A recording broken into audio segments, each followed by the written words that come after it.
जय श्री राम जी। आज आपका फिर से संपूर्ण ज्ञान चैनल में स्वागत है। और आज हम सुंदरकांड की व्याख्या करेंगे। देखिए, सुंदरकांड दो तरीके समझा जाता है।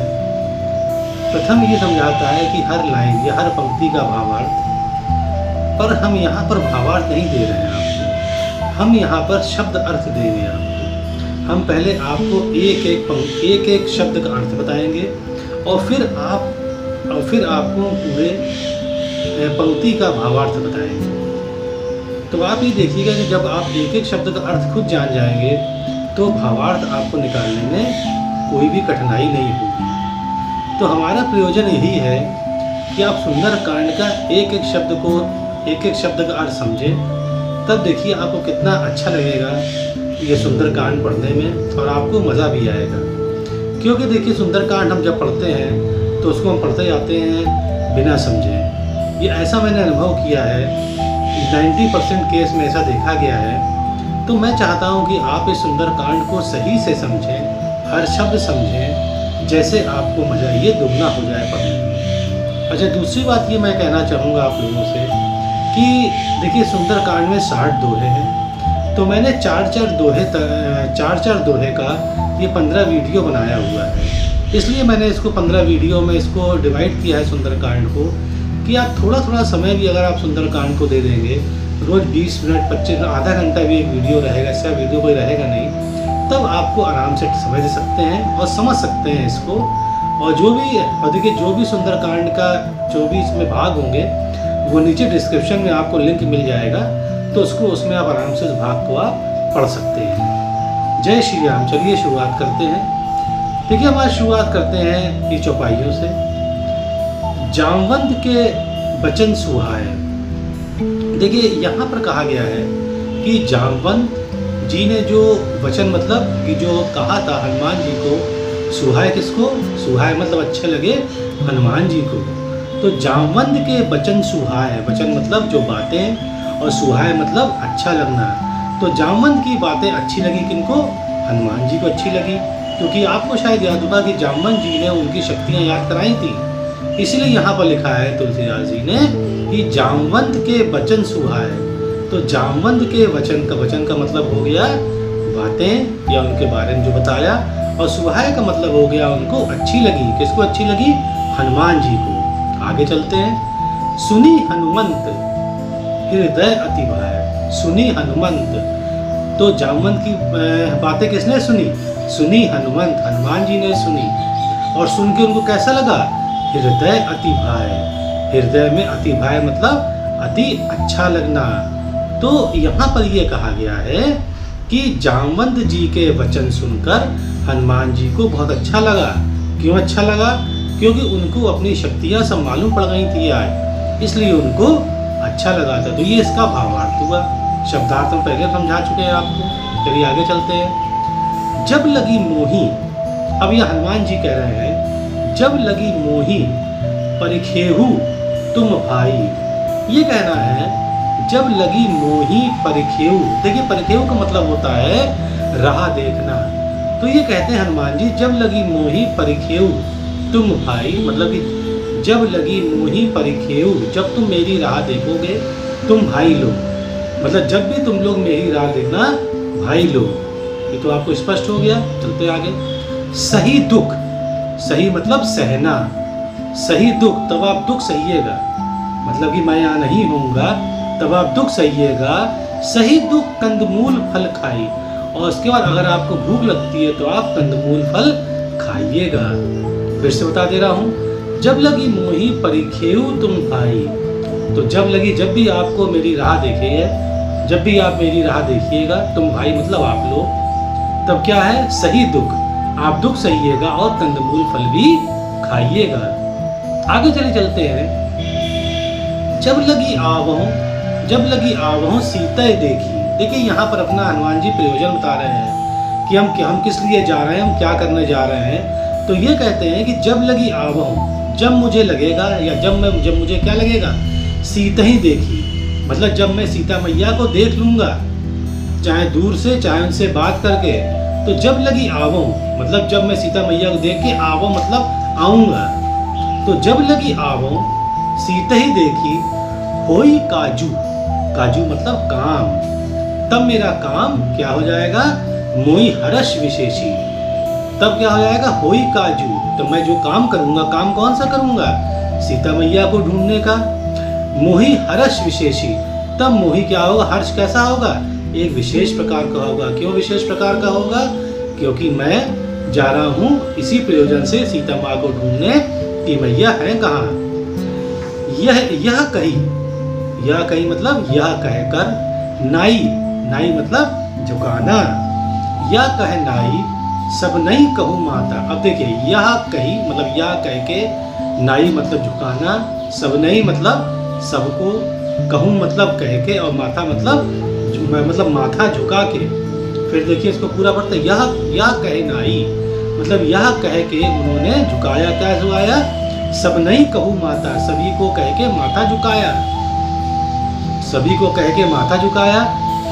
और फिर क्या करा उन्होंने, चले हर्षी, और चले हर्षी, हर्षी मतलब खुश होकर चल पड़े, चले हर्षी मतलब हर्ष मतलब खुशी चल पड़े। हिय क्या है, ये हृदय, हृदय धरी रघुनाथा, अपने हृदय में रघुनाथ जी को धर के वो चल दिए, मतलब भगवान श्री राम को अपने हृदय में रख के चल दिए। चलिए ये तो भावार्थ भी हो गया और शब्दार्थ भी स्पष्ट हो गया। आगे चलते हैं। सिंधु तीर, देखिए सिंधु मतलब होता है समुद्र, तो सिंधु तीर, तीर मतलब होता है कि सिंधु के जस्ट सामने या बिल्कुल सामने, तीर मतलब सीधा होता है, तो सिंधु के तुरंत सामने, तो सिंधु तीर एक भूधर सुंदर। देखिए सिंधु तीर मतलब सिंधु के सामने, तीर मतलब सामने हो गया, एक तो स्पष्ट है। देखिए भूधर मतलब पर्वत, तो सिंधु के सामने मतलब सिंधु मतलब ये आपका हो गया, सिंधु का अर्थ हो गया समुद्र, तो समुद्र के सामने एक भूधर मतलब एक पर्वत है, सुंदर, एक सुंदर सा पर्वत था। कौतिक, यहाँ लिखा है कौतुक, कूदी चढ़ीता ऊपर, कौतिक कूदी मतलब कि उन्होंने मतलब बड़े कौतूहल से, बड़ी उत्सुकता से चढ़ गए। कौतिक कूदी मतलब बड़ा उत्सुकता से कूद के चढ़ गए, चढ़ीता ऊपर, ता मतलब उसके ऊपर, ता मतलब होता है उसके। तो यहाँ पर हनुमान जी ने जैसे ही वो देखा पर्वत को जो बिल्कुल ठीक सामने था समुद्र के, तो मतलब बड़े कौतूहलवश तुरंत दौड़ के कूद के चढ़ गए ता ऊपर, ता मतलब उसके ऊपर। आगे चलते हैं। बार बार रघुवीर सवारी, अब देखिए जब एकदम से जब कूद के कोई चढ़ता है पर्वत, मतलब पर्वत तो स्लांटिंग स्लोप होती है पर्वत में, तो यहाँ कहते हैं ये श्री तुलसीदास जी कि बार बार रघुवीर सवारी, मतलब कि जब वो चढ़ रहे थे तो बार बार उनको कौन संभाल रहे थे, रघुवीर जी, रघुवीर मतलब भगवान राम उनको संभाल रहे थे। तरकेऊ, अच्छा ठीक है, वो देखिए कूद के चढ़ रहे हैं और उनको बार बार भगवान श्री राम संभाल रहे हैं। तरकेऊ, तरकेऊ मतलब उछलना, तरकेऊ पवन कुमार मतलब कौन उछले, पवन कुमार मतलब हनुमान जी उछले। जैसे ही उछले वो बल भारी, आप जानते हैं कि उनमें मतलब उस वक़्त उनका जो रूप था वो बहुत विशाल था, इसलिए लिखा है, और उसमें बल भी बहुत ज़्यादा था, इसलिए बल भारी कहा गया है। तो यहाँ कहा गया तरकेऊ पवन तनय मतलब उछल कर, जैसे ही हनुमान जी मतलब बल भारी, और जैसे उछले वो, उनका बल और उनका जो उनकी जो हाइट थी यह बहुत ऊंची थी, जैसे ही उछले वो, अब उछल के क्या होगा, देखिए आगे लिखा है जेही गिरी चरण, तो जैसे ही आपका अगर आप उछले किसी चीज पे तो आपका पैर वापस कहाँ पड़ेगा, धरती पर। अब चूंकि वो पर्वत चल रहे थे तो कहाँ उनका पैर पड़ेगा, उन पर उनका पैर पड़ेगा उसी पर्वत पर। देखिए क्या लिखा है, जेही गिरी मतलब, जेही गिरी मतलब जैसे ही उनका पैर पड़ा, जेही गिरी चरण, जेही गिरी मतलब देखिए होता है पर्वत, तो जेही पर्वत चरण देई हनुमंता मतलब जैसे ही पर्वत पे उनका चरण हनुमान जी का पड़ा, देई मतलब जैसे ही उन्होंने रखा, हनुमान जी ने अपना चरण जैसे ही रखा उन्होंने, चलई सो गा पाताल तुरंता, तो चलई सो, चलई मतलब कि वो जो पर्वत था वो कहाँ चला गया, पाताल में चला गया तुरंत, चले सोगा पाताल तुरंता। चले सो मतलब सोगा मतलब तुरंत वो चला गया। कहाँ चला गया? पाताल में। इसका अर्थ ये निकलता है कि हनुमान जी का उसका जब ये चढ़ रहे थे और ये कूद रहे थे तो उनका शरीर था बहुत ही विशालकाय था और उनका जो भार था वो बहुत अधिक था। इसीलिए जब वो कूदे हैं और जैसे ही पैर उनका पड़ा है उस पर्वत पे तो पर्वत वो तुरंत चला गया पाताल के अंदर। अब समझते हैं पाताल का क्या कहा गया है? पाताल तो बहुत नीचे है धरती के। तो ये इनकी महिमा है। आगे देखिए चलते हैं तो हम लोग पढ़ा था चले ही सोगा पाताल तुरंता। जिमी, देखिए जिमी मतलब होता है जैसे, अमोघ मतलब अचूक। तो जिमी अमोघ रघुपति कर बाना। तो यहाँ कहा गया है कि जिमी मतलब जैसे, अमोघ मतलब अचूक। तो जिमी अमोघ रघुपति कर बाणा, तो मतलब कि रघुपति कर मतलब का, बाणा मतलब बाण। तो ये कह रहे हैं कि जैसे अचूक रघुपति का बाणा। क्लियर हो गया आपको? जैसे अचूक रघुपति का बाण होता है, मतलब हमारे राम जी जब बाण चलाते हैं तो वो अचूक होता है, वो कहीं वो अपने लक्ष्य पे ही जाके भेजता है। तो इसलिए यहाँ लिखा है कि जिस प्रकार से अचूक होता है जिमी अमोघ, तो मतलब जैसे अचूक होता है रघुपति कर बाणा, मतलब रघुपति का बाण। ए भांति चले हनुमाना। तो यही भांति मतलब इसी तरीके से, यही मतलब इसी भांति मतलब तरीके से चले हनुमान, हनुमान जी चल पड़े थे। अब देखिए यहाँ पर क्यों कहा गया ऐसा। अब यहाँ पर कहा गया है कि जो राम जी का बाण होता है वो अमोघ होता है, अचूक होता है। इसका अर्थ ये है कि हनुमान जी कहाँ जा रहे थे? जा रहे थे लंका में। तो इसका मतलब ये यहाँ निकलता है कि लंका में वो मतलब जैसे राम जी का बाण नहीं अपना मतलब अचूक होता है, वैसे हनुमान जी भी बिल्कुल सही दिशा में जा रहे थे लंका की ओर। इसका अर्थ ये हुआ। आगे चलते हैं। देखिए अब यहाँ पे जो हम लोग आगे पढ़ने जा रहे हैं इसमें लिखा है, उसमें समझाया भी गया है कि जब ये ऊपर से जा रहे थे, जब ये ऊपर से जा रहे थे समुद्र के, तो जलनिधि रघुपति दूत बिचारी। जलनिधि मतलब समुद्र, रघुपति दूत मतलब भगवान श्री राम का दूत, और फिर क्या विचारी मतलब विचार आना। तो जो समुद्र को विचार आया इनको देखकर, जो राम जी के दूत को देखकर विचार आया। और विचार क्या आया कि देखिए कितनी मेहनत कर रहे हैं। तय मैनाक होई श्रम हारी। तय मतलब हे मैनाक, होई मतलब तुम, इनको श्रमहारी करो। देखिए श्रमहारी का मतलब होता है कि इनको थोड़ा आराम दो। श्रमहारी मतलब थोड़ा आराम दो हनुमान जी को, क्योंकि ये मतलब लगातार उछल रहे हैं, उड़ के जा रहे हैं, इनको आराम दो। अब देखिए मैनाक पर्वत तो दिखता नहीं है। तो देखिए मैनाक पर्वत ये हमेशा ये समुद्र के अंदर रहता है। और मैनाक पर्वत है कौन? ये माना गया है कि ये हिमालय और मैना का पुत्र है। तो यहाँ पर ये कहा गया है कि जो समुद्र ने उनसे कहा मैनाक से कि आप मतलब समुद्र के अंदर है मैनाक, तो आप तुरंत निकलिए और उनको आप तुरंत श्रमहारी मतलब उनको आराम करने दीजिए अपने ऊपर। तो अब देखिए ये कह के निकले। अब देखिए दोहा आ गया, हनुमान तेही मतलब जैसे ही, हनुमान जैसे ही परसा मतलब छूना। तो हनुमान जी ने छुआ, कर पुनि किने प्रणाम। तो कर पुनि किने प्रणाम, उन्होंने छुआ और उनको प्रणाम किया मैनाक पर्वत को। और उनको और से क्या कहा? राम काजू मतलब काम, राम जी का काम कीन्हे बिना मतलब बिना किए, मोहि कहाँ विश्राम, मुझे कहाँ विश्राम मिल सकता है। तो यहाँ पर उन्होंने मैनाक पर्वत को छुआ और उनसे कहा कि राम काजू की मतलब राम जी के काम किए बिना मुझे कोई विश्राम नहीं करना है। पहले मैं उनका काम करूंगा और फिर मैं विश्राम करूंगा। आगे चलते हैं। जात पवनसुत देवन देखा। अब देखिए यहाँ पर जब ये जा रहे थे तो जात पवनसुत, जात मतलब जाते हुए, पवनसुत मतलब हनुमान जी, देवन मतलब देवों ने देखा। तो जात पवनसुत देवन देखा मतलब जाते हुए पवनसुत को देवों ने देखा। जाने कहूँ बल बुद्धि विशेषा। देखिए जाने कहूँ का मतलब होता है पता लगाना। तो देवों के मन में आया है कि पता लगाना बल बुद्धि विशेषा, कि मतलब ये वाकई उन्होंने मतलब देवों ने ये जानना चाहा कि जो ये राम जी के दूत हनुमान जी बने हुए हैं, क्या वाकई ये मतलब इन्हें पता लगाया जाए कि इनमें बल बुद्धि विशेष है कि नहीं। इसीलिए यहाँ लिखा है उन्होंने कि जाने कहूँ बल बुद्धि विशेष है, मतलब पता लगाना बल बुद्धि विशेष इनके अंदर है कि नहीं। अब देखिए इन्होंने क्या किया। सुरसा नाम अहिन के माता, उन्होंने सुरसा जी को भेजा। मतलब सुरसा कौन है? अहिन मतलब होता है सांप या नाग। तो सुरसा जो है वो सांप या नाग की माता कही गई है। देखिए वैसे बहुत लोगों को सुरसा के बारे में मालूम ही नहीं है। सुरसा बस यही मालूम है कि सुरसा ने अपना मुंह चीरा था और सुरसा एक राक्षसी, ऐसा नहीं है। देखिए सुरसा नाम अहिन के माता, सुरसा कौन थी? वो अहिन मतलब होता है सांप और नागों की माता थी।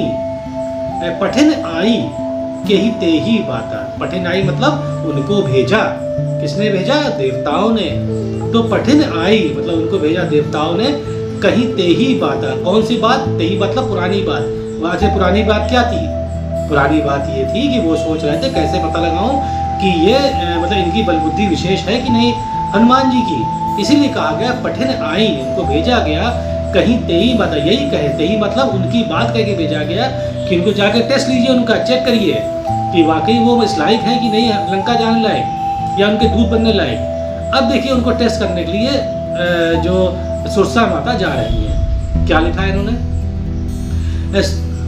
आज सुरन मोहि दीन आहारा। तो उन्होंने जब भेज दिया तो ये पहुंच गई सामने। जब ये सामने पहुंच गई उनके तो उन्होंने क्या कहा? आज सुरन मोहि दीन आहारा। अब देखिए उनको तो डराएंगी जाके हनुमान जी को, तो उनसे कहती है आज सुरन, सुरन मतलब देवताओं ने मुझे दीन आहारा, आज मुझे उन्होंने आहार दिया है, मतलब उन्होंने मुझे खाना दिया है तुम्हारे रूप में। जब उन्होंने ये कहा सुरसा माता ने तो सुनत वचन कहा पवन कुमारा। तो सुनत वचन मतलब उनके वचन, सुरसा माँ के वचन सुनकर पवन कुमार जी बोले। अब देखिए क्या बोलते हैं? राम काजू करी फिर मैं आऊँ, मतलब राम काजू, काजू मतलब काम, करी फिर करके, फिर मैं आवो मतलब फिर मैं आऊँगा। तो राम, उन्होंने हनुमान जी ने कहा कि राम जी का काम करके फिर मैं आऊँगा, वापस आऊँगा और तभी तुम मुझे खा लेना। आगे देखिए, सीता कई सुधी प्रभु सुनावा। इन्हें कहा सीता कई मतलब सीता की, सुधी, सुधी मतलब बारे में, प्रभु, प्रभु मतलब राम जी को सुनाऊंगा, तब उनको सुना के फिर मैं आपके पास आ जाऊंगा। तब उसके बाद, तब मतलब तब तो ठीक है, तब मतलब उसके बाद बदन पैठियों आई। बदन पैठियों मतलब मैं आपके मुंह में घुस जाऊंगा, मतलब खुद ही मैं मुंह घुस जाऊंगा, आपको जरूरत नहीं पड़ेगी मुझे खाने की, मैं खुद ही मुंह में घुस जाऊंगा।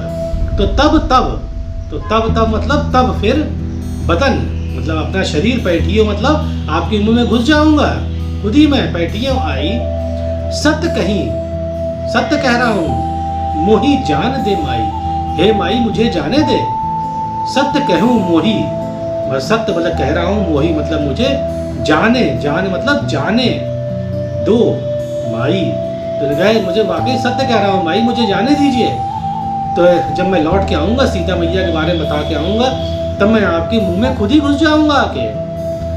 अब देखिए क्या होता है, कवनेहू मतलब कैसे भी, कवनेहू मतलब कैसे भी, जतन मतलब किसी प्रकार से, कैसे भी किसी प्रकार से दे ही नहीं जाना, उन्होंने नहीं जाने दिया, मतलब सुरसा मैया ने उनको नहीं जाने दिया।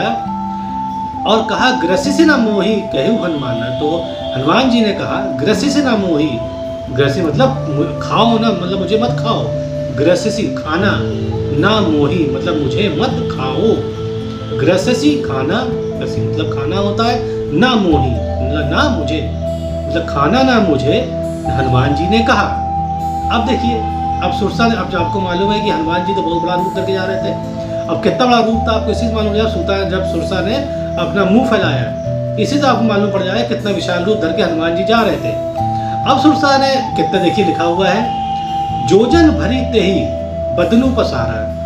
देखिए जोजन मतलब योजन, भरी मतलब बड़ा, तो योजन बड़ा, ते ही बदनू पसारा। तो जो उस ते ही मतलब सुरसा ने अपना बदन बड़ा किया। तो देखिए एक योजन होता है 8 मील का, और 8 मील में होते हैं 12.8 किलोमीटर। तो इसका मतलब ये हो गया कि कि सुरसा ने माफ करिएगा, सुरसा ने योजन भरी तेई बदनु पसारा। हाँ, एक योजन मतलब एक योजन 8 किलोमीटर 8 मील का हुआ, और अगर उसको आप किलोमीटर चेंज करेंगे तो 1.6 से गुणा करना पड़ेगा, तो हो जाएगा 12.8 किलोमीटर।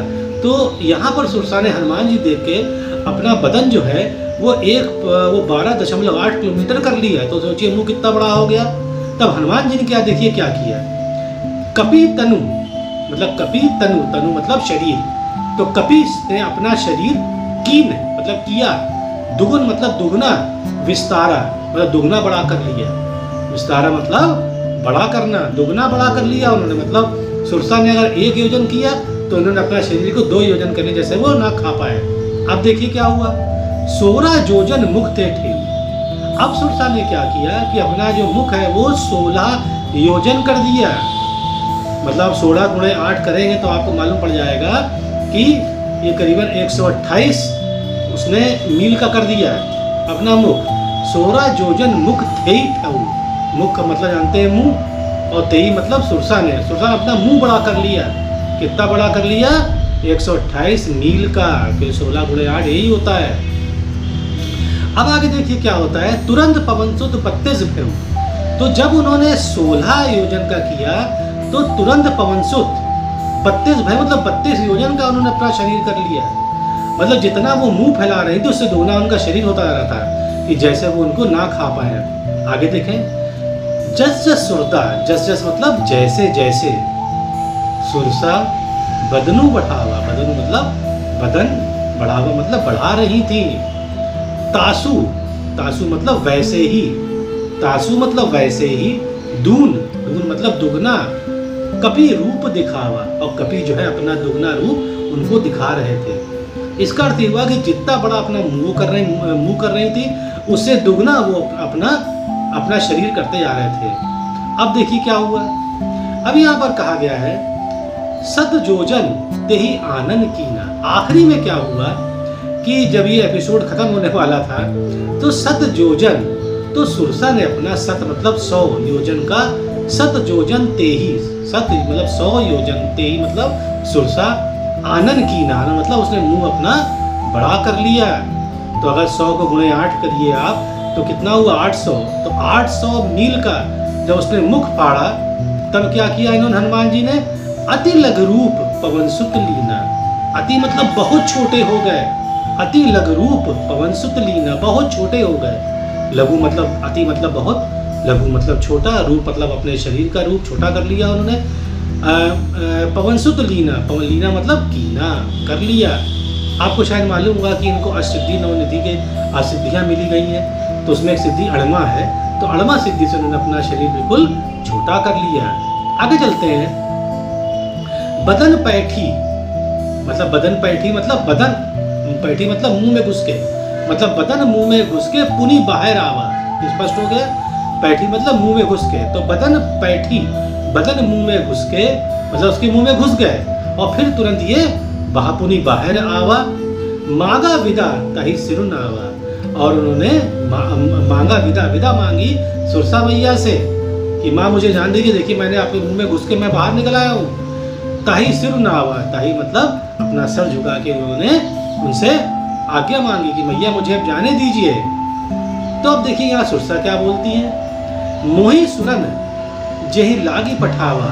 अब सुरसा ने बता दिया कि मोही सुरन मतलब मुझको, सुरन मतलब देवताओं ने, मुझको देवताओं ने जेही, जेही मतलब यहाँ पर लागी मतलब भेजा था, पठावा मतलब भेजा था, लागी पठावा मतलब भेजा था मुझे, देवताओं ने मुझे बुद्धि बल, बुद्धि बल मरमू, मरमू मतलब भेद, तो बुद्धि बल भेद तोर मैं पावा, तुम्हारा पाने के लिए बुद्धि बल का भेद मुझे भेजा था यहाँ पर।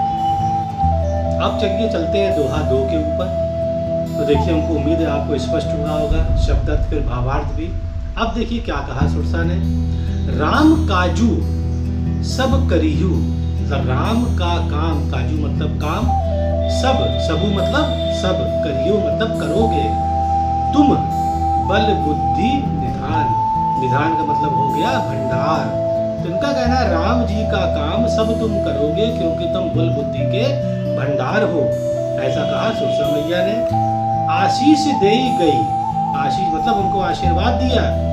सो हर्षि तो खुश होकर चले हनुमाना, हनुमान जी चल पड़े उसके बाद। अब देखिए जब चले तब फिर क्या हुआ। निश्चरी एक सिंधु महु रही, देखिए निश्चरी मतलब राक्षसी, एक मतलब एक राक्षसी थी, सिंधु मतलब समुद्र में, मही मतलब वहीं पर रहती थी। तो एक निश्चरी समुद्र में रहती थी। करी माया, वो करी मतलब माया मतलब जादू से, करी माया, करी मतलब करी वो जादू करती थी, माया मतलब जादू होना, वो जादू करती थी। नभ के खग गही, नभ मतलब आकाश और खग मतलब पक्षी और गई मतलब पकड़ती थी। तो इसका मतलब ये हो गया कि करी माया मतलब माया करके वो आकाश, नभ मतलब आकाश के, खग मतलब पक्षी, गई मतलब पकड़ती थी। जीव जंतु जे गगन उड़ाई, जीव या जंतु, जे मतलब जो भी, गगन मतलब आकाश में, उड़ाई मतलब जो उड़ते थे। जल बिलो कहीं तिनके परछाई, जल बिलो कहीं मतलब जल में, बिलो कहीं मतलब उनकी परछाई पड़ती थी नीचे, बिलो कहीं मतलब देखना। जल बिलो कहीं जल में देखती थी, तिन मतलब उन खग या उन जीव जंतु की क्या देखती थी, परछाई। कौन देखती थी, वो निश्चरिया राक्षसी। अब देखिए क्या हुआ।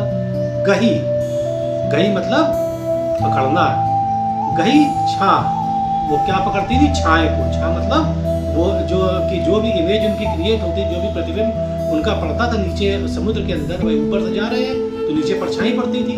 तो यहाँ कहा गया है गही छा, मतलब गही मतलब वो परछाई, गही मतलब पकड़ना और छाई मतलब परछाई, वो पकड़ती थी परछाई को। सक सोना उड़ाई, सक सोना उड़ाई मतलब जैसे वो उसको माया से अपनी परछाई पकड़ लेती थी और परछाई पकड़ते ही वो जीव जंतु उसके हाथ में चला आता था, उससे खा लेती थी। यही कहा गया है गही मतलब पकड़ना और छा मतलब होता है परछाई। सक सोना उड़ाई, जब पकड़ती थी तो वो उड़ नहीं पाते थे। यही विधि मतलब ऐसा करके, विधि मतलब इसी प्रकार से, ऐसे ही विधि से सदा गगनचर खाई, मतलब गगन के जो चर जो अभी गगन से जाते थे वो खा जाती थी। अब देखिए क्या हुआ, हनुमान निकले तब क्या हुआ। हनुमान जी जब निकले, सोई छल हनुमान कह कीना, और सोई मतलब वैसा ही छल हनुमान कह कीना, कहा मतलब कैसा, हनुमान जी के साथ उसने किया कि जो ऊपर जा रहे थे उनकी जो परछाई नीचे उसको पकड़ना चाहा उसने। अब क्या हुआ। तासु कपटू, तासु कपटू मतलब उसका, तासु मतलब उसका, कपटू मतलब कपट, उसका कपट कपि तुरंत ही चीना, उसका कपट कपि मतलब हनुमान जी ने तुरंत चीन मतलब पहचान लिया कि वैसा कपट कर रही है, कोई गड़बड़ करेगी ये। उन्होंने क्या किया फिर, ताही मारी, ताही मतलब उस निश्चरी को मार दिया उन्होंने। ताही मारी मारुसुत वीरा, ताही मारी उन्होंने उसको मार दिया। किसने मारा, मारुसुत, मारुति नंदन कहते हैं तो मारुसुत मतलब मारुति नंदन। हनुमान जी ने, वीरा मतलब वीर, हनुमान जी वीर थे तो उन्होंने इसको मार दिया। ताही मारी मारुसुत वीरा। बारदी, बारदी मतलब समुद्र, बारदी पार, समुद्र पार चले गए।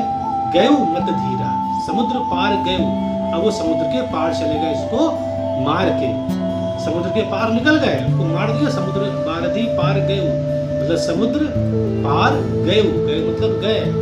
मत धीरा, देखिए मत धीरा मतलब होता है अपनी धीर बुद्धि से उन्होंने ये काम किया, मतलब बहुत ही पेशेंटली, मतलब बहुत ही पेशेंस से काम किया उन्होंने इस चीज का, कि उसको मार के वो आराम से वो चले गए। ध्यान से उसको दिमाग से मारा, तो धीर बुद्धि का मतलब होता है विद पेशेंस। अब चलते हैं आगे, चलिए। तो आगे कहते हैं जब वो उसको मार के उतरे जब नीचे, भाई अब तो समुद्र पार कर गए, लिखा भी है इसमें कि बारदी पार गए मत धीरा। तहाँ जाई देख, अब जहाँ पर उतरे हैं तो तहाँ मतलब वहाँ पे, जाई देख मतलब जाई मतलब वहाँ पर देखकर, वहाँ पर देखकर जहाँ ताई देख वन शोभा, जहाँ उतरे वहाँ वन था। कैसा वन था, शोभा, बहुत सुंदर वन था जहाँ उतरे। तो जहाँ ताई देख वन शोभा। अब वन शोभा था, अब कैसा शोभा था आगे बताएंगे ये। तो वन शोभा गुंजत चंचरीक। देखिए चंचरीक क्या होते हैं? चंचरीक होते हैं भौरे। गुंजत मतलब गुंजन करते हुए। तो गुंजन करते हुए भौरे मधु लोभा। अब जानते हैं वो जो भौरे होते हैं वो मधु मतलब जो फूल होता है उसके मधु को तो चूसते हैं, तो उसी पर वो मधु को घूम रहे थे, ऐसा कुछ कहा है तुलसीदास जी ने। तो गुंजत मतलब गुंजन करते हुए, चंचरीक मतलब भौरे, मधु लोभा मधु के लोभ में वहां पर अपना गुंजन कर रहे थे। आगे देखिए नाना। नाना मतलब होता है बहुत प्रकार के। नाना मतलब बहुत प्रकार के तरु। तरु मतलब पेड़। फल फूल सुहाए। वहाँ पेड़ थे, फल थे, फूल थे, मतलब बहुत प्रकार के पेड़ थे, बहुत प्रकार के फल थे, बहुत प्रकार के फूल थे। सुहाए उनको बहुत अच्छे लगे हनुमान जी को। तो ये कहते हैं नाना मतलब बहुत अच्छे, बहुत प्रकार के। तरु मतलब पेड़। फल फूल सुहाए मतलब बहुत प्रकार के पेड़, फल फूल उनको अच्छे लगे वहाँ पर। फिर कहते हैं खग। खग मतलब होता है हिरण, नहीं सॉरी, खग मतलब होता है पक्षी, माफ करिएगा। खग मतलब पक्षी। और खग मृग। खग मृग वृंद। देखिए खग का मतलब होता है पक्षी, मृग का मतलब हो गया हिरण, वृंद का मतलब हो गया झुंड में। उन्होंने देखा वहाँ पक्षियों का झुंड है, वहाँ पर हिरण का झुंड है, इसलिए कहा गया खग मृग वृंद। देखी मन भाए। देख के मन भाए, उनको बहुत अच्छा लगा, बहुत अच्छा लगा उनको जब उन्होंने देखा ये चीजें वहां उतर के उस वन में। आगे क्या देखते हैं? शैल विशाल। शैल मतलब पर्वत, एक पर्वत दिखा उनको। विशाल मतलब बहुत बड़ा। तो शैल विशाल देखी एक आगे। तो जैसे वन में उतरे, वन के आगे वहां पर समुद्र से उतरे वन में, वन के आगे गए, फिर एक पर्वत दिखा उनको। शैल विशाल मतलब पर्वत विशाल। देख एक आगे, आगे मतलब आगे लिखा है आगे। तापर धाई। तापर मतलब उसके ऊपर, और धाई का मतलब होता है दौड़ के। तो उसके ऊपर दौड़ के चढ़े भय त्यागे, मतलब भय त्याग के दौड़ते हुए चढ़ गए वो पर्वत के ऊपर। अब देखिए जब ये चढ़ गए तो अब शिव जी ने क्या कहा उमा से? उमा मतलब पार्वती माँ से क्या कहा? उमा न कछु कपि के अधिकाई। कहते उमा ना कछु मतलब ऐसा कुछ नहीं है। कपि के अधिकाई मतलब कपि का जो ये अधिक तुम बल देख रही हो वो उनका नहीं है ना। कपि को कपि का अधिकाई मतलब उनका अधिकाई मतलब उनका अधिक बल जो है अंदर दिख रहा है कपि का नहीं है। प्रभु प्रताप। प्रभु प्रताप राम जी का ही प्रताप है, ये राम जी की कृपा है। जो काल ही खाई, कि उनको काल से डर नहीं लग रहा है, और जिसको काल से डर नहीं लगता है वो कुछ भी कर सकता है। तो यही कहा उन्होंने शिव जी ने पार्वती माँ से। अब देखिए अब देखिए आपने देखा कि समुद्र से आए वो वन में, वन के सामने एक पर्वत था, उस पर दौड़ के चढ़ गए। दिखा ना, देखिए धाई मतलब दौड़ के, तो दौड़ के चढ़ गए इसके ऊपर। गिरी पर चढ़ी। गिरी मतलब पर्वत पर चढ़ी। पर्वत पर चढ़ी लंका ते ही देखी। लंका उनको दिखने लगी। अब देखिए फिर से समझाते हैं, शुरुआत चले, वो छोटा सा थोड़ा समय इसमें लिखूंगा मैं आपका। देखिए पहले वो जहाँ पर थे वहां से कूदे, मतलब उन्होंने पूरा समुद्र पार किया। समुद्र पार करके ये कहाँ पे आए? वन में आए। वन के सामने एक पर्वत था, उस पर्वत पे दौड़ के चढ़ गए। जब दौड़ के चढ़े तो क्या दिखा उनको? लंका दिखी। देखिए कितना अच्छा इन्होंने मतलब बताया है तुलसीदास जी ने। अब आगे देखिए, गिरी पर चढ़ी लंका ते ही देखी, कहीं ना जाए अति दुर्ग विशेषी। अब देखिए कहीं ना जाए मतलब क्या हुआ? कहीं जाए मतलब होता है व्याख्या नहीं कर सकते, मतलब इतना सुंदर थी लंका कि कहीं ना जाए मतलब उसकी व्याख्या नहीं कर सकते हैं। कहीं ना जाए अति दुर्ग विशेषी, क्योंकि दुर्ग जो वहां पर बना था, मतलब जो लंका का जो दुर्ग था, जो किला था, अति विशेषी मतलब बहुत ही विशेष था। ये कहा है तुलसीदास जी ने। अति मतलब बहुत, उतंग मतलब ऊंचा, अति उतंग जल निधि। देखिए अति ऊंचा मतलब अति ऊंचा था, दुर्ग मतलब बहुत ऊंचा था, किला बहुत ऊंचा लंका का। जल निधि मतलब समुद्र, चहु मतलब चारों ओर, पासा मतलब तरफ। तो देखिए शब्द क्लियर हो गया कि अति उतंग अति ऊंचा, जल निधि मतलब समुद्र, चहु चारों, पासा मतलब तरफ, मतलब समुद्र चारों तरफ था, उसके बीच में ये लंका थी।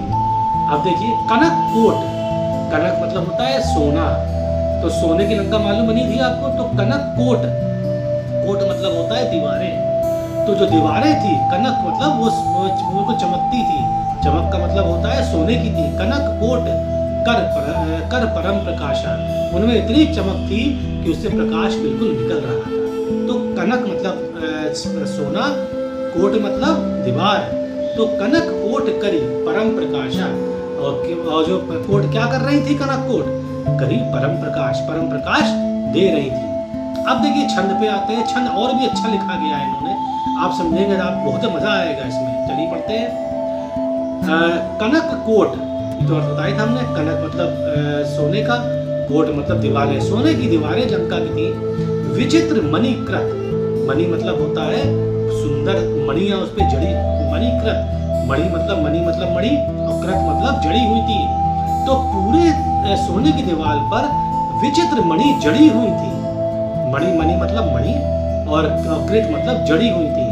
तो पूरी सोने की दीवार पर विचित्र मणि जड़ी हुई थी। सुंदर आयतना मतलब सुंदर, तो सुंदर घना, घना मतलब क्या होता है, घर, वहां सुंदर घर बने थे उसके अंदर। फिर आगे देखिए क्या कहते हैं तुलसीदास जी, चौहट मतलब होता है चौराहा, हट मतलब होता है बाजार, हाट मतलब जानते हैं हट को, हाट मतलब बाजार, और सुबट मतलब क्या हो गया, सुंदर मार्ग, और बीथी मतलब क्या हो गया, गलियां। तो यहाँ पर कहा है चौहट मतलब चौराहा, हट मतलब बाजार, सुबट मतलब सुंदर मार्ग, और बीथी मतलब गलियां। चारूपुर, चारू मतलब चारों ओर से, पुर मतलब नगर, तो चारों ओर से नगर बहुविधि बना, बहु मतलब बहुत अच्छे प्रकार से बनाया गया था। आगे देखें, अब शहर के अंदर क्या हो रहा है ये बताया इस छंद में। गज मतलब हाथी, बाजी मतलब घोड़े, तो हाथी घोड़े खच्चर जानते ही हैं, जो गधे और घोड़े का मिश्रण होता है। तो वहां पर जो लंका के अंदर क्या दिखा उनको, गज हाथी, बाजी मतलब होता है घोड़े, और खच्चर मतलब खच्चर समझ गए आप, खच्चर थे। निकर पदचर मतलब चल रहे थे, और साथ में पदचर मतलब पद पे मतलब चलने वाले थे। देखिए अलग अलग है ये, गज बाजी खच्चर निकर, वहां पर गज बाजी मतलब घोड़े, खच्चर निकल रहे थे। पदचर मतलब वहां बहुत से लोग मतलब बहुत सेना पद से चल रही थी। रथ, बहुत रथ थे। बरुथनई मतलब होता है समूह में, तो इतने चीज समूह में को गनय मतलब कौन, गनय मतलब गिनेगा, इतने अधिक थे ये सब चीजें कि कौन गिनेगा। बरुथनई को गनय मतलब हो गया कि समूह को मतलब कौन, गनय मतलब गिनेगा। तो इनका कहना है ये कि पूरा अर्थ निकालें तो हाथी घोड़े खच्चर निकल रहे थे, पच्चर मतलब पद पे चलने वाले सैनिक भी थे, रथ थे, पर बरुथनई समूह में थे। को गने कौन गिन सकता था, इतने अधिक थे वहां पर। बहुरूप मतलब अलग अलग रूप वाले, निश्चर राक्षस थे वहां पर। जुथ अतिबल, जुथ मतलब दल में थे, तो बहुरूप वाले राक्षस दल में थे।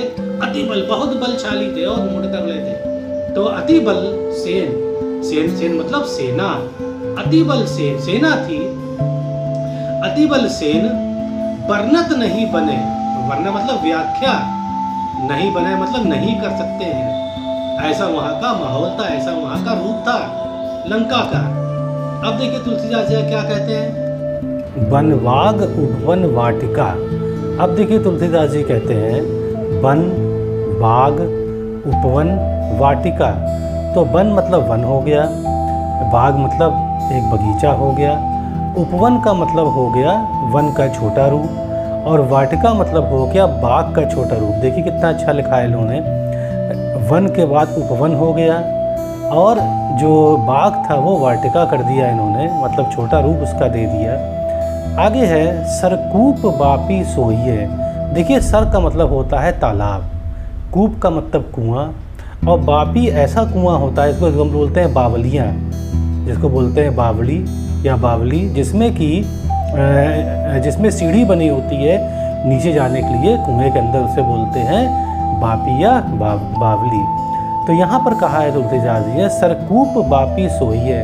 तो मतलब वहाँ के जो भी तालाब थे, जो भी कुएँ थे, जो भी वहाँ पे बापी मतलब बावलियाँ थी, वो देखने में बहुत अच्छी लग रही थी। ऐसा तुलसीदास जी ने कहा है इस छंद में। नर नाग सुर गंधर्व कन्या, वहाँ कन्याएं 4 प्रकार की, मतलब 4 लोगों की थी। नर की थी, नर नागों कन्याएं थी, नाग कन्याएं थी, सुर मतलब देवताओं कन्याएं थी, और गंधर्व कन्या। गंधर्व कौन होते हैं? गंधर्व जो गाने बजाने वाले देवताओं को गंधर्व कहा गया है, तो उनकी भी कन्याएं थी। और रूप मुनि मन मोही है, इसका मतलब उनका रूप मुनि, ऐसा रूप था कि मुनि मतलब जो मुनि किसी से मतलब रखते नहीं है, उनका मन भी मोह लेती, मतलब इतनी अधिक सुंदर थी कि मुनि का रूप भी, मतलब मुनि भी उनकी ओर आकर्षित हो जाते थे। आगे चले। कहूँ, कहूँ मतलब अब मैं कहता हूँ। माल, माल मतलब पहलवान। अब मैं कहता हूँ पहलवान के बारे में। देह विशाल, उनकी देह बहुत ही विशाल थी, विशाल देह वाले पहलवान थे वहां पर। शैल समान, शैल मतलब पर्वत के समान थे, शैल समान मतलब पर्वत के समान थे। अति बल गरजही, और जो पहलवान थे, जो शैल समान थे, पर्वत समान थे, अति बल से अपने गरज रहे थे, मतलब क्या है, मतलब लड़ रहे थे आपस में। अति बल गरजही। नाना, नाना मतलब विभिन्न प्रकार के। अखाड़िन, अखाड़िन मतलब अखाड़े, अखाड़े में जानते हैं मल्लयुद्ध होता है, तो नाना अखाड़िन। भिड़ई बहुविधि, भिड़ई मतलब भिड़ई, भिड़ रहे थे, बहुत विधि मतलब बहुत प्रकार से आपस में लड़ रहे थे। तो नाना मतलब विभिन्न प्रकार के, अखाड़े में भिड़ई भिड़ रहे थे, बहुविधि अलग अलग तरीके से। एक एकन तरजही, एक एकन मतलब एक एक को, तरजही मतलब ललकार रहे थे। तरजही मतलब होता है ललकारना, तो एक एक को ललकार रहे थे और ललकार के आपस में भिड़ रहे थे। ये उन्होंने यहाँ पहलवानों की व्याख्या करी जो लंका में हनुमान जी ने देखे। अब आगे देखें क्या कहते हैं। करी जतन, करी जतन भट्ट, करे मतलब करे जतन, मतलब अब ध्यान से, वहां ध्यान से क्या देखा, करी जतन भट्ट। भट्ट मतलब बहुत सारे योद्धा थे, हनुमान जी देख रहे हैं, तो करी जतन भट्ट कोटिन, तो मतलब वहां पे बहुत सारे मतलब वहां जतन मतलब बहुत जतन, मतलब बहुत जतन कर रहे हैं, बहुत कार्य कर रहे हैं। कौन कार्य कर रहे हैं? भट्ट मतलब योद्धा, योद्धा किसमें? कोटिन मतलब करोड़ों योद्धा है वहां पर। तो कर जतन भट्ट कोटिन, भट्ट मतलब योद्धा, कोटिन मतलब करोड़ों, विकट तन, और उनके विकट तन है, तन मतलब बड़े बड़े तन है योद्धाओं के वहां पर हैं। और योद्धा कर क्या रहे हैं अभी आपको आगे समझ में आएगा। नगर चहू दिशि, नगर चहू दिशि, देखिए नगर चहू दिशि मतलब चारों दिशाओं रक्षा कर रहे हैं। तो नगर चहू दिशि, चहू मतलब चारों दिशाओं की रक्षा कर रहे थे सारे करोड़ों योद्धा, कि कोई घुस ना पाए इस लंका में। तो देखिए ऐसी विशेष लंका थी। आगे देखिए क्या कहते हैं। कहूँ, और कहीं कहीं ये देखा जा रहा है महिष मतलब भैंसे, कहूँ महिष मतलब कहीं कहीं भैंसे, मानुष मतलब मनुष्य, धेनु मतलब गाय, और खर मतलब गधे, और अज मतलब बकरे। तो यहाँ देखा गया कहीं कहीं महिष मतलब भैंसे, फिर मानुष मतलब मनुष्य, और धेनु मतलब गाय, और खर मतलब हो गया गधे, और अज मतलब हो गया बकरे। क्या इनका हो रहा था? खल निशाचर बच्चही, खल मतलब बदमाश निशाचर खा रहे थे इन्हें, मतलब वहाँ पर निशाचर जो थे कहीं मनुष्य को खा रहे हैं, कहीं वो भैंसे खा रहे हैं, कहीं वो गधा खा रहे हैं, कहीं वो बकरे खा रहे हैं, ऐसे वो मुंह से चीर चीर के खा रहे थे। ऐसा हनुमान जी ने देखा वहां से। ए लागी तुलसीदास, अब तुलसीदास यहाँ पर कहते हैं कि मुझे क्या लगा, तुलसीदास क्या लगा बताते हैं। ए लाग तुलसीदास इनकी कथा कुछ एक है कहीं, और तुलसीदास कहते हैं मुझे लगा इनकी जो कथा है कुछ एक है कहीं। उसको एक भाषा, एक शब्द में मैं ये कहना चाहूंगा। तुलसीदास जी कहते हैं रघुवीर सर, रघुवीर सर मतलब रघुवीर का बाण, सर मतलब बाण, तो रघुवीर बाण तीरथ, तीरथ शरीर नहीं, शरीर नहीं। अब देखिए क्या कह रहा है कि रघुवीर जी का बाण इनके शरीर को तीरथ पर भेज देगा। रघुवीर जी का बाण इनके शरीर को, मतलब निशाचर को, राक्षसों को कहाँ भेज देगा? तीरथ पर, मतलब ऐसे धाम पर भेज देगा जहाँ पर खुद ही भगवान रहते हैं, क्योंकि वो हनुमान जी राम जी के बाण से मरेंगे। तो ये इनका मतलब कथन ये भी है कि अभी मरने वाले हैं सब राम जी के बाण से। आगे कहते हैं त्यागी गति, त्याग मतलब अब ये मरेंगे पहिए सही, पहिए मतलब परम गति सही, मतलब इनको परम गति मिलेगी, मतलब ये भगवान के जब ईश्वर के हाथ मरेंगे तो ये कहाँ जाएंगे?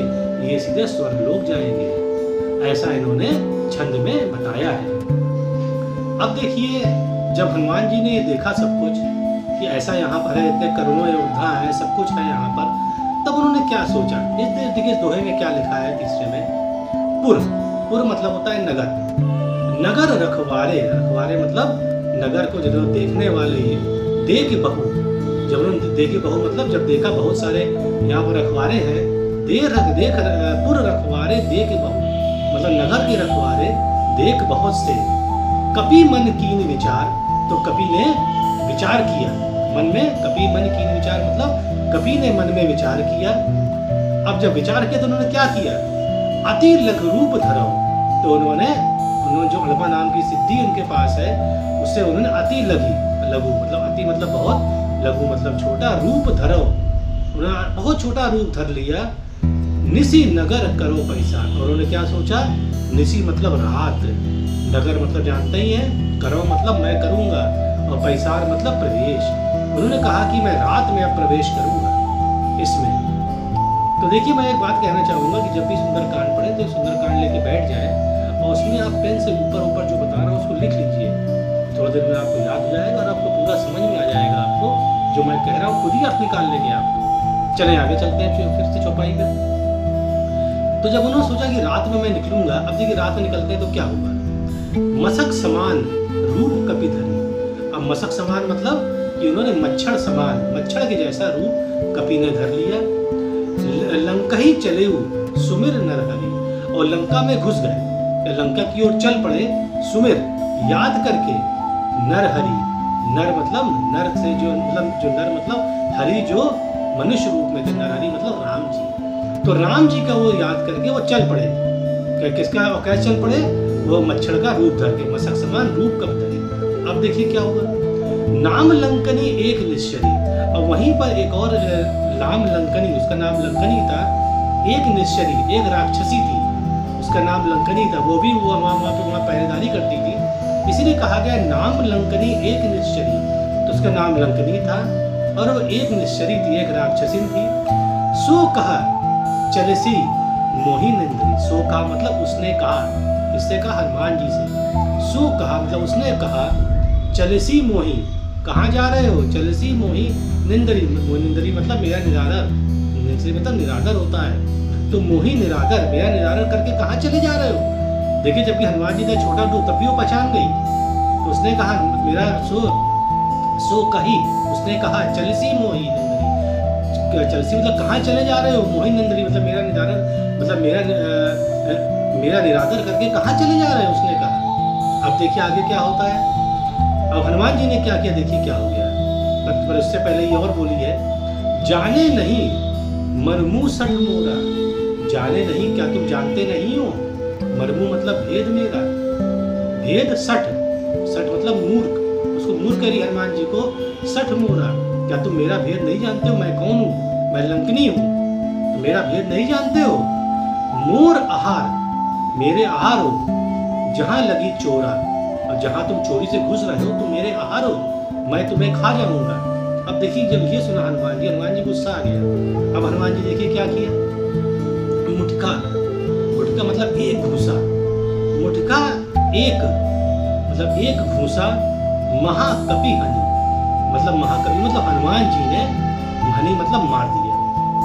तो मुठका एक महाकपि हनि, मुठका मतलब घूसा एक, हनुमान जी हनि, हनि मतलब मार दिया, इसको मारा लंकनी को। और जब मार दी क्या होगा, रुधिर बमत, देखिए रुधिर मतलब होता है खून, तो बमत मतलब उल्टी होना। जैसे ही मारा घूसा तो उसके मुंह से उल्टी हो गई, और जब मुंह से उल्टी हुई तो खड़ी थी वो क्या होगा, धरनी, धरनी मतलब अपने घुटने पर बैठ गई, और घुटने के बाद वो धनमनी वो गिर के लुढ़क गई। तो देखिए कितना अच्छा देखिए उन्होंने बताया है। फिर देखिए रुधिर भमत, रुधिर मतलब कि उसको रुधिर की उल्टी, खून की उल्टी हुई। और धरनी मतलब वो अपने घुटनों पर बैठ गई, खड़ी घुटनों पर बैठ गई गुस्सा खा के। और धनमनी मतलब उसका लुढ़क गई, वो जमीन पे गिर पड़ी। फिर देखिए क्या हुआ, पुनि संहार उठी सो लंका, और फिर संहार के वो उड़ गई, फिर संहार के वो उड़ गई, लंकिनी फिर से उड़ गई। और जोरी पानी कर, जोरी मतलब जोड़, पानी मतलब हाथ, तो जोड़ हाथ कर, जोड़ पानी कर विनय सशंका, जोड़ हाथ कर विनय उसने की। और सशंका का मतलब होता है डर से, उसने डर गई थी वो जब उसने ऐसा घूसा खाया, क्योंकि सोचिए एक घूसे में से खून की उल्टी हो गई और वो लुढ़क गई।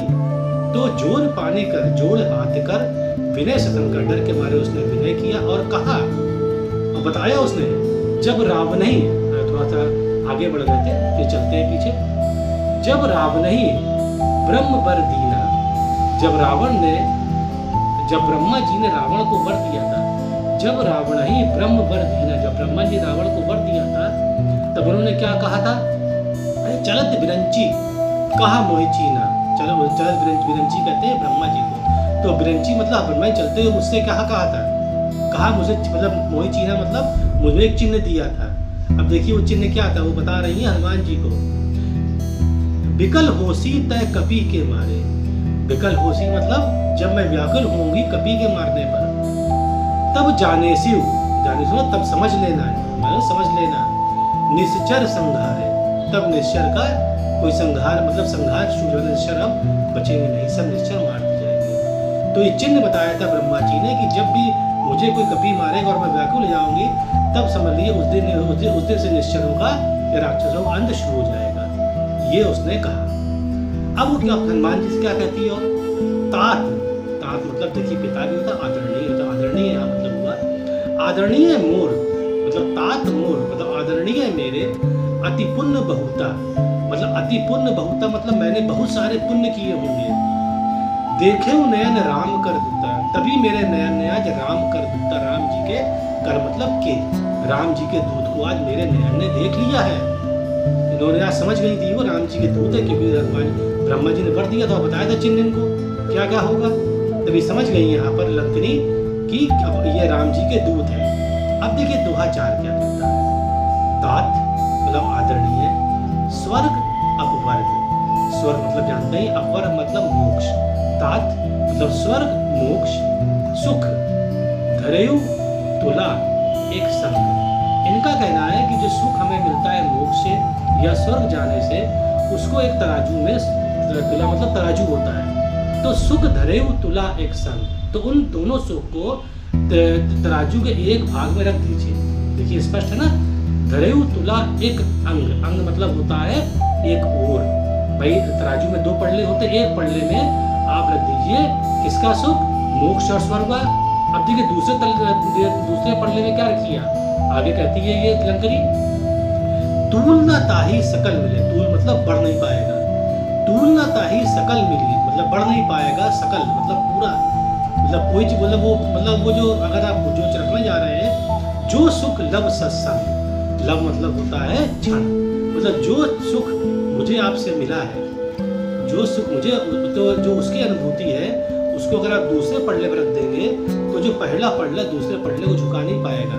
इसका मतलब क्या हुआ कि लंकिनी ये कहती है कि एक पड़ले पर मैंने रख दिया स्वर्ग और मोक्ष का सुख, और एक पड़ले पर रख दिया आपसे मिलने का, आपसे जो सुख मिला मुझे आपसे मिलकर, तो जो सुख मिला है वो दूसरे पड़ले को झुका देगा, ऐसा कुछ कहा इस लंकिनी ने। अब देखिए लंकिनी आगे क्या कहती है कि प्रभसी, प्रभसी मतलब प्रवेश करिए, प्रभसी नगेर कीजिए सब काजा, आप प्रवेश करिए कीजिए नगर में और सब काजा सब काम करिए आप, हृदय राखी कौशलपुर राजा। अब देखिए लंकिनी कह रही है हृदय में रख के आप कौशलपुर मतलब आप जो अयोध्या के जो राजा हैं, मतलब जो आप श्री राम को आप हृदय में रख के सब काम करने निकल पड़िए और चले जाइए आप इसके अंदर। अब तो इसका यही मतलब निकलता है कि नगर के बाहर ही इनको मिल गई थी लंकिनी, और जब इसने उसको पीट दिया, हनुमान जी इनको पीट दिया, तब ये अंदर घुस पाए थे। आगे देखें अब लंकिनी क्या कहती है, गरल सुधा, तो उनका ये कहना है कि जब आप हृदय में आप राम जी को रखेंगे तब क्या हो जाए, गरल सुधा हो जाए। मतलब गरल मतलब होता है विष, तो विष सुधा के समान हो जाएगा। रिपु मतलब शत्रु, करह मिताई, तो शत्रु मिताई करें मतलब शत्रु आपके दोस्त बन जाएंगे। शत्रु करह मिताई, रिपु मतलब शत्रु, करह मिताई, मिताई मतलब दोस्त, शत्रु दोस्त बन जाएंगे। कब बनेंगे, जब आप श्री राम जी को अपने हृदय में रख के कोई काम करने चलेंगे। आगे भी कहते हैं गोपत सिंधु, गोपत मतलब गौ का खुर, और सिंधु का उनका सिंधु जो है वो गौ के खुर के समान हो जाएगा। मतलब कि आपको मतलब आपके रास्ते में कोई अड़चन नहीं करेगा। तो गोपत सिंधु, तो सिंधु जो है समुद्र है वो गौ के खुर के समान हो जाएगा। अनल शीतलाई, अनल मतलब अग्नि, अग्नि मतलब आग, शीतलाई मतलब शीतल हो जाएगी, ठंडी जाएगी। अग्नि कैसी होती है, गर्म होती है, तो वो शीतल पड़ जाएगी। ऐसा प्रभु राम का प्रताप है। अब ये कहती है कि गरुड़ सुमेरु रेणु, गरुड़, हे गरुड़ जी। अब यहाँ पर गरुड़ जी को भी याद किया गया है, मतलब भगवान विष्णु के तरह से याद किया गया है। ये कहती है गरुड़ सुमेरु, हे गरुड़ जी, जो सुमेरु पर्वत है, रेणु, वो भी रेणु मतलब कण होता है, वो भी कण समान हो जाएगा। समताई मतलब समान हो जाएगा, ताई मतलब समान हो जाना, तो समताई मतलब समान हो जाना। तो सुमेरु रेणु मतलब सुमेरु पर्वत कण समान हो जाएगा। अगर आप कोई भी काम करेंगे श्री राम को अपने हृदय में रख के, ऐसा उन्होंने हनुमान जी से कहा। राम कृपा करी चितवा जाही, और राम की कृपा से, राम की कृपा सब काम होगा। चितवा मतलब अपने हृदय, जाही मतलब अपने हृदय में रख के जाइए उनको, ताई, ठीक है। तो यहाँ चितवा जाही मतलब हृदय में रख के जाइए, अपने हृदय में रख के भगवान श्री राम को सब काम हो जाएगा। जितना भी ऊपर बताया गया है, जैसे गरल सुधा, रिपु जो शत्रु मिताई दोस्त बन जाएंगे, इस प्रकार सब कुछ हो जाएगा, ऐसा कहा लंकिनी ने। अब देखिए, अति लघु रूप धरेउ हनुमान, अब चल पड़े आगे। अति लघु रूप, अति मतलब बहुत छोटा रूप हनुमान जी ने धर लिया। पैठा, पैठा मतलब होता है अंदर घुसना, तो अंदर घुस गए नगर, अंदर घुस के कहाँ गए, नगर। सुमिर भगवान, अपने ईश्वर को मतलब राम जी को याद करके अंदर वो चले गए। तो इसका मतलब ये था कि लंकिनी जो थी वो पहरेदारनी थी नगर में अंदर घुसने से पहले। अब देखिए क्या है, जब अंदर घुस गए तो उन्होंने क्या देखा, मंदिर मंदिर मंदिर मंदिर प्रति करी शोधा। देखिए मंदिर मतलब होता है यहाँ पर, मंदिर मतलब होता है घर, तो घर घर प्रति मतलब एक एक घर में गए, करी शोधा, शोधा मतलब खोज करते, एक एक घर में गए खोज करते हुए। देखी जहाँ था अग्नित जोधा, और जहाँ जब उन्होंने घर की खोज, मंदिर मतलब घर देख रहे थे एक एक, तो मतलब कि सीता मैया ढूंढ रहे थे, तो गए देख जहाँ था, तो इधर उधर देख रहे थे। अग्नित, अग्नि मतलब अनगिनत, जोधा मतलब योद्धा वहाँ पर थे, जो कि हर घर के आसपास घूम रहे थे और उनकी रखवाली कर रहे थे। गए दशानन मंदिर माही, कह रहे जहाँ पे दशानन का घर था, मतलब जहाँ रावण के घर में भी गए, माही मतलब हनुमान जी। गहु दशानन मंदिर माही, दशानन मतलब रावण, और मंदिर मतलब घर, रावण के मंदिर में भी गए। अति विचित्र कहीं जात सो नाही, और अति विचित्र था घर उसका, रावण का। कहीं जात मतलब उसकी कहीं जात सुनाई मतलब व्याख्या नहीं कर सकते हैं, कहीं जात मतलब उसकी व्याख्या नहीं कर सकते हैं, ऐसा विचित्र रावण का घर था। शयन किए देखा कपिते ही, तो किसको शयन करते हुए देखा, उन्होंने शयन करते हुए देखा दशानन, क्योंकि दशानन के घर में घूम रहे हैं अभी, तो उन्होंने देखा कि वो सो रहा है, इसी लिखा है उन्होंने शयन किए देखा कपिते ही, तो कपि जी ने मतलब हनुमान जी ने रावण को वहाँ पर सोते हुए देखा। भवन महू, सॉरी माफ करिए, मंदिर महू ना देख विदई, मंदिर मतलब किसी घर में, महू ना मतलब मुझे नहीं, ना मतलब नहीं, देखी वैदेही, वैदेही मतलब जानकी मैया या सीता मैया, तो मंदिर महू किसी घर में, महू ना मुझे नहीं दिखी जानकी मैया।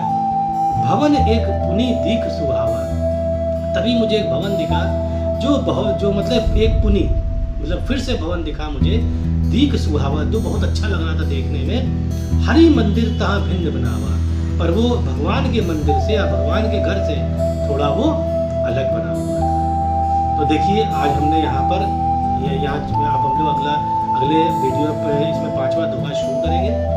और हमने आपसे कहा है कि मैं सुंदरकांड को ये 15 भागों में ला रहा हूँ, तो आज प्रथम भाग हमने खत्म कर लिया है। और आप लोग सब्सक्राइब जरूर कीजिएगा। जय श्री राम, जय हनुमान।